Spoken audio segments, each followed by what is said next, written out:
నీకున్న 5 బాణాలు రాలిపోను, నీ ధనువు ఖండీభూతమైపోవా. నీకు ధనుస్తుంది ముక్కలుగా నాచనే కదా. అంటే చెరుకు గల లక్షణం ఏంటి? ముక్కలు ముక్కలు. నీ దాబిల్ని పని అంట అంటే ఈయనకి ప్రాణమైన ఇష్టమైనటువంటి స్నేహితుడు ఎవరు? దాబిల్. ఈ దాబిని అప్పుడప్పుడు పట్టుకునేది ఎవరు? రావురేగా, పామేగా.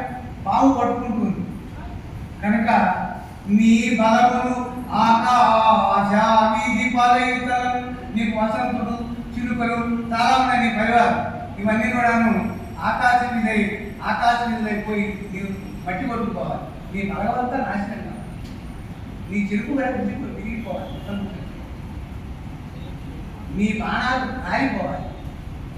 నీ బంట్రోతనం స్త్రీ లేడనే. ఏంటి నీ గొప్పతనం ఏంటి? ఆడవాళ్ళని చూద్దాం అనుకుంటున్నా. మా రాజకుమారుడు ఏంటి అట్లా బాధ పెడుతున్నావు? నీ బంట్రోతనం స్త్రీలయడనే నిన్నెవరు నమ్మరే. మా బాలామణి దేశపోకు అకట మర్యాదగా. అట్లాగే ఒక వైద్యుడు తన తమ్ముడితో షికారు పెడుతున్నాడట. షికారుగా వెళుతూ ఊరి చివరకు రాగా ఉత్తర దిక్కులో దిగిరేది. ఊరికి ఉత్తర దిక్కులో ఉండేటటువంటి ఏటో తెలుసుగా మహాప్రస్థానం. అక్కడ మహాప్రస్థానంలో చితిలో కాల్చుకున్న ఒక శవాన్ని చూశాడు వైద్యుడు. ఈ ఊళ్ళో ఆర్ఎంపీ డాక్టరో ఆయుర్వేద డాక్టరో లేకపోతే సంకరలిపి ఇదే వైద్యం ఇచ్చేటటువంటి వాడు ఎవరెవరు ఆ ఊళ్ళో వాడి తప్ప గతిని. వాళ్ళిద్దరూ వాళ్ళకి ఆశ్చర్యం కలిగింది. ఏమని? చింతాం ప్రచురితాం పుష్ప. బాగా తగలబడిపోతున్న ఆ చిట్టు చూస్తున్నారు. చూసి వైద్యో విస్మయమాగత. వైద్యుడికి చాలా ఆశ్చర్యం కలిగింది. ఏమనుకున్నట్టు? అదే తమ్ముడు నాంగతో నమే మన వైద్యం కొట్టలే. నాదికి ఎవరు రాలేదు, గిరికి ఎవరు రాలేదు. మరి ఎట్లా లేకపోయారు తమ్ముడు? మనం తెలియకుండా సవాల్ అంటే మనం ఇస్తే కదా. అంటే వైద్యో నారాయణ వేయి విద్యలు వెలసిన వీధి అందు. నా గురించి నేను చెప్పుకుంటున్నాను. వేయి విద్యలు వెలసిన వీధి అందు రేగిపోయిన తునినై సాగిపోదు. పరమ గురువులు నేర్పిన పాఠములను బ్రతుకంతా తలచుతూ పరమశించు. ఏదో 4 అక్షర మొక్కలు నేర్చుకొని అమ్మ గడపాన ఏ సుముహూర్తంలో పడ్డానో నాకు జన్మనిచ్చిన ఆ తల్లిదండ్రుల యొక్క దీవెన వల్ల తెలుగు మాస్టర్నయ్యి 40 ఏళ్ళు తెలుగు పాఠాలు చెప్పాను. మళ్ళా జంతువునాం నడజన్మ దుర్లభం అన్నారు. మళ్ళా మనం కరుణంగా పడతామో లేదో తెలియదు. మనం చేసిన పాపిష్టి పనుల వల్ల నల్లి అవుతామో బొల్లి అవుతామో తెలియదు. ఒక్కవేళ ఒరే ఎవడో 40 ఏళ్ళు పాటు తెలుగు మాస్టర్గా పనిచేసి పిల్లలకు కాస్త జ్ఞానం కలిగించే మాట చెప్పాడే, వీడిని మళ్ళా మానవ జన్మే కలిగిద్దాం అని ఒకవేళ దయపుట్టి నన్ను మానవుడిగా పుట్టిస్తే నేను ఉపాధ్యాయ వృత్తిలో ఉంటాను. ఆ ఉపాధ్యాయుల్లో కూడా లెక్కల మాస్టర్ కాదు. అంటే దానికి మనకి శాస్త్రం దూరం. మళ్ళా తెలుగు మాస్టర్ అయ్యి మళ్ళా తెలుగు పద్యాలయ్యి తెలుగు భాషని గౌరవిస్తాను, బోధిస్తాను. ఎంత అద్భుతమైన భాష ఇది.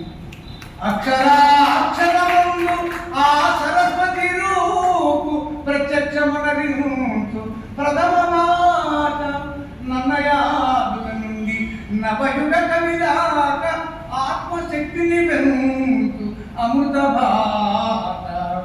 గొడ్ల కాపని కూడా గొంతెత్తి కోయిలై పద్యమాలాపించు హృద్యభాత.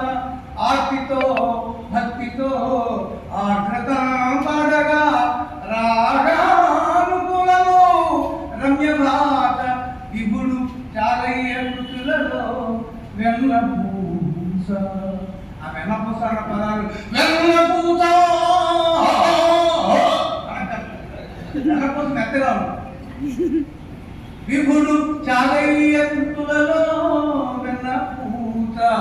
ప్రభువు శ్రీకృష్ణరాయల విజయ ఘోష జగతి ఏదేని సాగించు జనుల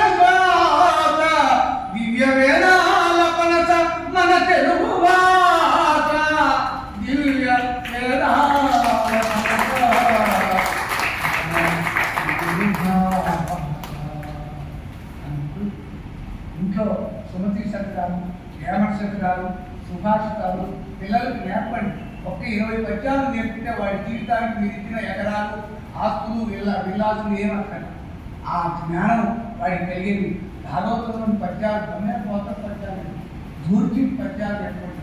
నాయన ఏం చదువుకున్నాయని మోక్షాన్ని పొందిన అయినా ఆ చాలిపుడు అని ఆ చాలిపుడు ఖర్చు ఇలాంటివి చెప్తే వాడు ఎందుకు మిమ్మల్ని నెత్తిన పెట్టుకొని మిమ్మల్ని సమాజం తలెత్తుకునే విధంగా తీర్చిదిద్దగలిగిన సాహిత్యం మన సొత్తు అని మీ అందరికీ మనవి చేస్తూ, డాడీ మమ్మీ అనే పదాలు ఇంట్లో అనిపించుకోవద్దు.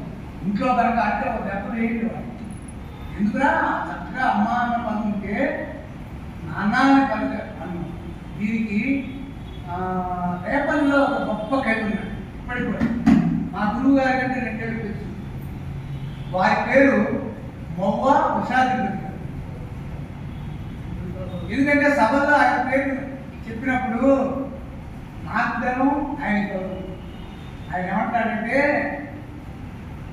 ఆంధ్ర భాష వ్యామోహంలో పడి తెలుగును మర్చిపోతున్నటువంటి జాతిని మేలుకొల్పే ఒక ఉత్తమమైన పద్యం అద్భుతంగా. అది నేను అన్నాను, ఏమంటే నేను అనేక సభలో నేను చదువుకోవద్దా అన్నా. అనంటే ఆయన ఎంత పొందిపాడు తెలుసా, ఒక పద్యాన్ని ఒక కవి రాశాడనుకో, ఆ పద్యం ఆ కవి దృష్టిలో ఒక పిల్ల, ఒక చిన్న శిశువు.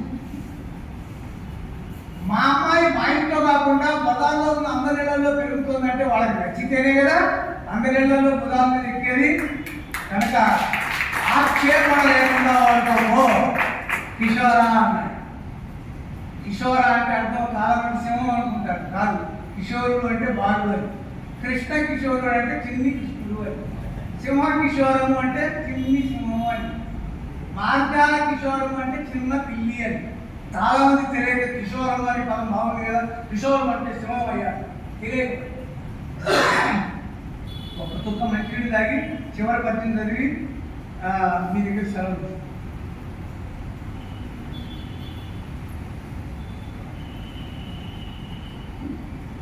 ఆయన గొంతు కూడా చాలా మంది వినుంటారో లేదు. ఉషాధిపతి గారి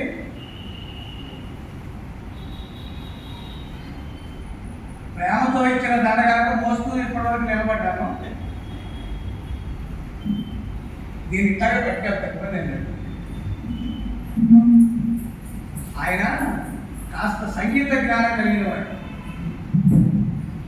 అంటే హార్మోనియం వాటితో పని ఉంది, మనకేమో అవి లేవు. ఏదో పద్యాన్ని ఇంట్లో ఆడుతుంటే ఏదో వస్తుంది. మనం కూడా తలుపులు వేసుకుని ఒక పద్యాన్ని ఇంట్లో చదువుకోవచ్చు. కాబట్టి నేను చదివినట్టు నాకు రాలేదండి, నేను చదివినట్టు నీకు ఎదురు వస్తుంది, నువ్వు చదివినట్టు నేను గీక్కున్నట్టు మీరు గీక్కుంటాను. నేను త్వరతో ఒకటి వస్తుంది, నా త్వరతో అందుకని ఆయన స్త్రీలు ఆయన గుర్తు ఫోన్ ద్వారా ఆయనకే వినిపించారు. వినిపిస్తే ఒరే నువ్వు తక్కువ వాడు కాదు కాదు అంటే మిమిక్రీ కూడా కొద్దిగా టచ్. అందులో మిమిక్రీ ఆర్టిస్ట్కి పుట్టినేళ్ళు ఎస్పీ బాలసుబ్రహ్మణ్యం గారు.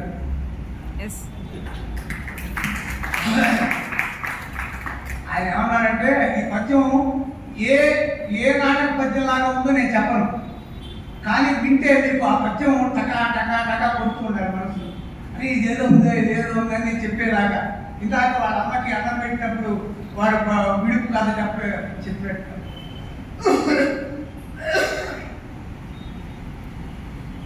అన్నము నిడుమని అడుగుటరోతయ్యే, అన్నము నిడుమని అడుగుటరోతయ్యే, రైసు రైతను మాట రమ్యమయ్యే. ఏ కర్మ వచ్చిందిరా బాబు, అన్నం పెట్టమని అడగచ్చు కదా చక్కగా, అక్కడ కూడా రైసా ఏమంతా ఆయదాకం వచ్చింది. అన్నము నిడుమని అడుగుటరోతయ్యే, రైసు రైతులు మాట రమ్యమయ్యే. అమ్మ నాయన అనరాని వినిపోయే, మమ్మీ డాడీ ఎనుట మాన్యమయ్యే. అత్తమాయని ఆహ్వానమనుదయ్యే,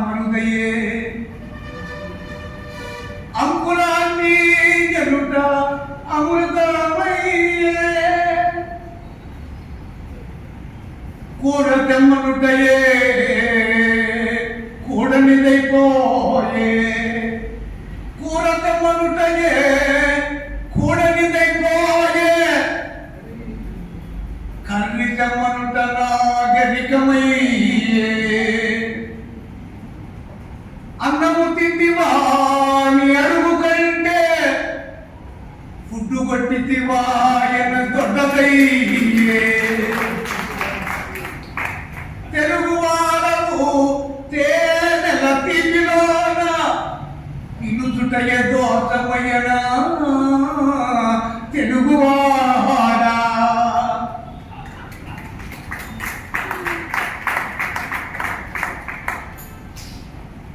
జన్మనిచ్చినట్టి జననీ జనకులకు చదువు చెప్పినట్టి సద్గురులకు మంచి చెడులు తెలుపు మానవోత్తములకు వేల వేల వందనాలజేటు.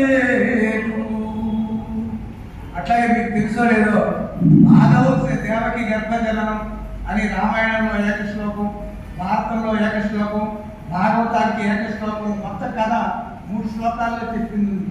మరి మనమేమో తక్కువదేనా? మనమేం చెబుతున్నాం వినండి. ఆదవు పొద్దున్నే లేవడం ఆలస్యం, ఆదవు దుప్పటి తీయకుండా తగడం, ఆదవు దుప్పటి తీయకుండా తగడం, కాల్గేతుతో తోమడం,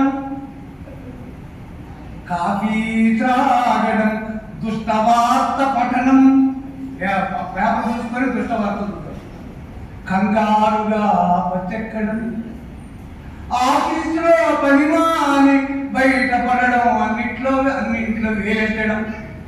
ఇది మనది కాదు, ఇది మనది వద్దు, ఇది కూడదు కాదు, అన్నింట్లో వేలెట్టడం. ఇది తెలుసు ఏది కాదు. సాయంత్రం స్టార్ టీవీ కనడం, ఏతద్ది మా జీవితం, ఇది మన జీవితం అని చక్కగా ఈ పలువలు వాటన్నిటికంటే ఇంత గోచి పెట్టుకొని కూర్చుంటే ఏ బాధ లేదు. ఎందుకని గోచిలో ఉన్న సుఖం దేనిలో ఉండదు. పేచి గోచి కొరకు కొత్త గుడ్డతో పని లేదు, పాత పంచేత ఆలోచించి వాడవచ్చు. పండుగలకు గాని పబ్బాలకే గాని బెట్టు చేయగలేడు మిషను వాడు. వాషింగ్ మిషనునే వాడంగా పని లేదు, చేతితో శుభ్రము చీకటి. బట్ట బయట ఆరబెట్టంగా సరిపో, దొంగలెత్తుకపోరు పెండలేరు. యోగులైనను గాని కోచి పెట్టినంత పేచి వేరు. మానవతయు కలిగి మతలిన తాలయ, శుభం కూర్చు ఈ కిషోరవాణి.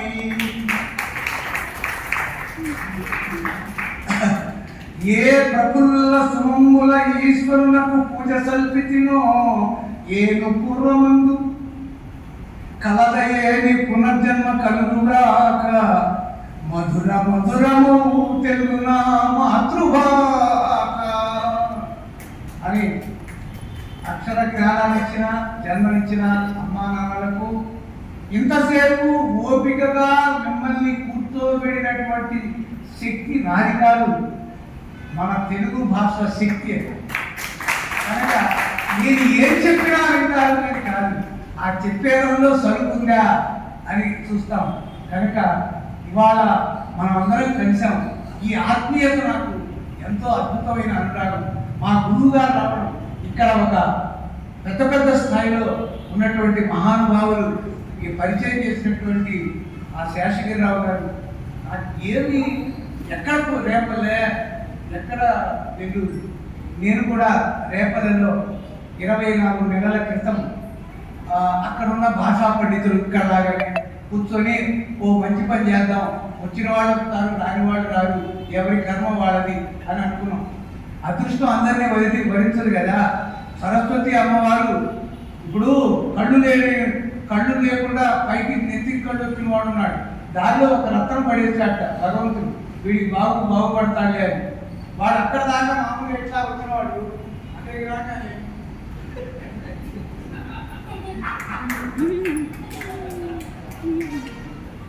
కాబట్టి నహిరత్నం అన్విష్యతి మృగ్యతే ఇస్తారు.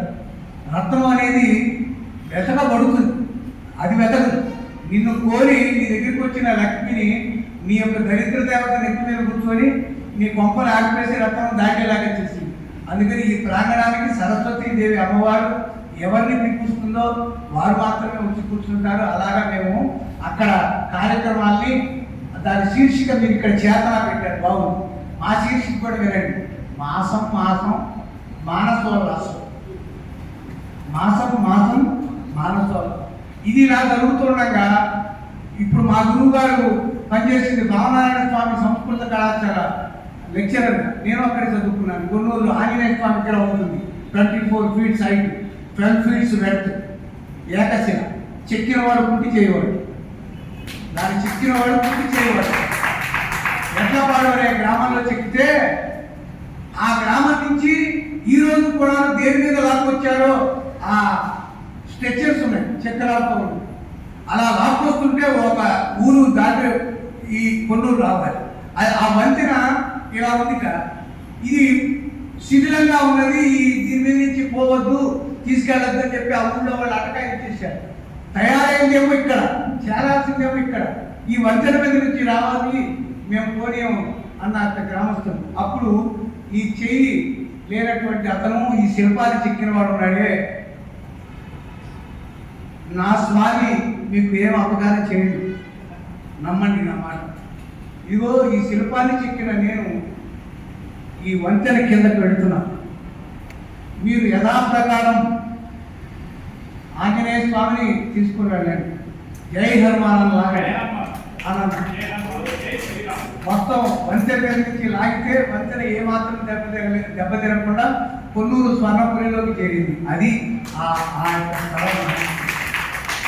అక్కడ ఉన్న వాళ్ళు అన్నారు, ఏమంటే మీరు రేపల్లో 24 నెలల బట్టి ఏదో చేస్తున్న కార్యక్రమం 4-5 మా దగ్గర కూడా చేయకూడదా అంటే, ఇక్కడ దాన్ని అక్కడ కార్యక్రమం ఏం బాగుంటుంది. కొన్ని చోట్ల ఏమో నెల 2 నెల అంటారు, కొన్ని చోట్ల నెల పారిజాతం అంటారు, కొన్ని చోట్ల నెల నందివర్ధనం అంటారు. ఏదో ఒక పేరు. అదే కాకి కొడితే బాగుంటుందిగా. అందుకని అక్కడ పేరేం పెట్టారంటే ప్రతి మాసం వాడి దరహాసం అని. ఈ 2 కార్యక్రమాలు అక్కడ సజావుగా నెల అలా చేసుకుంటూ నేను ముందుకు సాగుతున్నాను. ఇప్పుడు 5 నిమిషాలు తక్కువ 9 అయింది. మీరు ఎవరన్నా వేస్తే నేను ఆపుతాను, మీరు లేకపోతే ఇట్లా చెబుతుంటాను. ఎందుకంటే బిల్లు ఇచ్చేదాకా, బిల్లు కొట్టేదాకా పాఠం ఆపనటువంటి ఉంటున్నాను. కనుక ఒకటే అంటున్నాను నేను ఒంటివాడ నేను ఉనికి సాహిత్యం సృజన తుల్లి కలదు సృజన తొలగనేడు అక్షరాత్ములైన అందరు నా వారే సృజన పదమునందు సొచ్చి ఉందు సచ్చిగా సొచ్చి ఉందు కనుక పలుకగలిగిన ఎంతలోన పలికినాడ సమయమున్నంతలో చెప్పదాగినాడ తృప్తి పడిరో మీరు అసంతృప్తి పడిరో సెలవసంగిన పోయి వచ్చేదను నేను. ధన్యవాదాలు ధన్యవాదాలు. నీ నచ్చిన తాళుని అంటే ఈ పద్యాలు నాగారు. నేను ఏ పద్యం చదివినా మంచి పద్యం అయితే జేబులో వేసుకుంటా, అవి నాకు అవసరం వస్తే. కనుక నేను ఒక ఇందాకనే చెప్పాను, పూలన్నిటినీ కూర్చేటటువంటి ఒక మాల దారిని లాగా ఈ పద్యాలు కొన్ని నాకు ఉన్నాయి, కొన్ని ఇతరులు ఉన్నాయి. వాళ్ళ పేరు కూడా నేను చెప్పాలి. ఇందాక చదివిన పద్యం ఆశావతి ప్రకాశరావు గారు. పలుకగలిగిన ఎంతలో పలికినాడా అన్నది కడిమెళ్ళ వారి పద్యం. అలా చెబితే నా గౌరవం. వాళ్ళకు కూడా కిషోర్ గారి నా పద్యాన్ని వాడుకున్నాడు అనకుండా వీళ్ళు నా పేరు చెప్పాడు. అందుకని ఇప్పుడు చెప్పబోయే చివరి పద్యం గరికపాటి నరసింహారావు. నచ్చిన చాలు మీకు వదనంబులు ఇచ్చిన చాలు. ఎక్కడో పుట్టాడు వచ్చాడా, ఏదో కాస్త మన పెద్దవాడిని కూర్చోబెట్టగలిగాడు, పర్వాలేదు. నచ్చిన చాలు మీకు వదనంబులు ఇచ్చిన చాలు చాలా సచ్చరితము తెలుపుటకు జన్మము నెత్తెదను వేల వేలు. ఏమిచ్చిన ఈయకున్న మనసిచ్చిన చాలు శ్రీసు సత్కృపను పత్సగరుడు ఇంక సెలవా ఇలువాకిలి చూసుకోలేను.